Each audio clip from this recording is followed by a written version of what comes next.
Americans did not invent photography, but we did invent the tintype. A new medium, a peculiarly American one.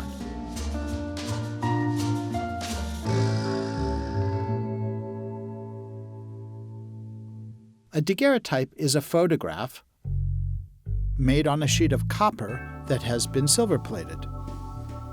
An ambrotype is a silver image made on a sheet of glass. And a tintype is a silver image on a piece of lacquered iron. It's a misnomer because it's not actually tin, but the image is a direct positive, like a Polaroid. One of the many distinguishing qualities of the tintype is that it's light and it's very sturdy. Its surface wasn't shiny like a piece of glass or mirror-like, unlike a sheet of copper.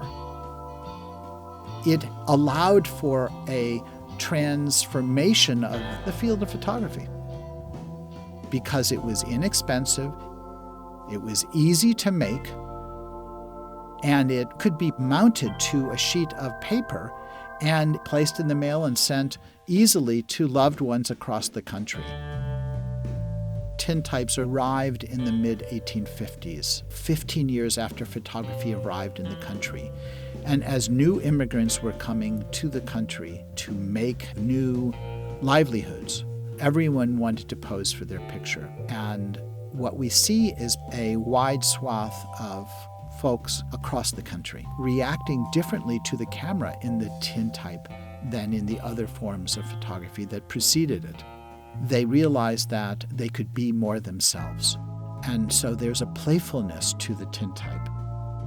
People hold hands. They sit on the floor. They bring their cornet and pose.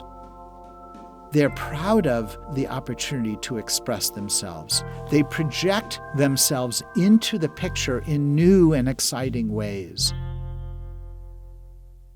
They're also often made by itinerant as opposed to brick-and-mortar studio photographers. So someone would literally arrive in a carriage at someone's home and make pictures on their porch or in their backyard. And so there's an intimacy. There's a sense of family. Many in the show depict the facades of small businesses, whether it's a corner bar or a meat market. And you see the individuals, presumably the owners, the families that ran the businesses, and some of their workers posing in front of the storefront. We enjoy them because they catalog the American experience. There's a smile. There's a hug. They get together and play before the camera, just like we do today. This guy, he's a tintypist. He's got this crazy window pane pants with a stripe on the side, a fancy hat on. He's sort of half circus performer, attracting business by just his performance. Just like they have today, photographers would make comic pictures. This one of a guy who's delivering ice with those ice tongs, and you see a dog on the street, and there's a facade.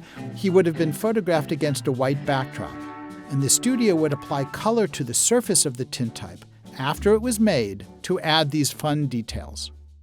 They're dynamic. They're spirited. It's a defining of the time.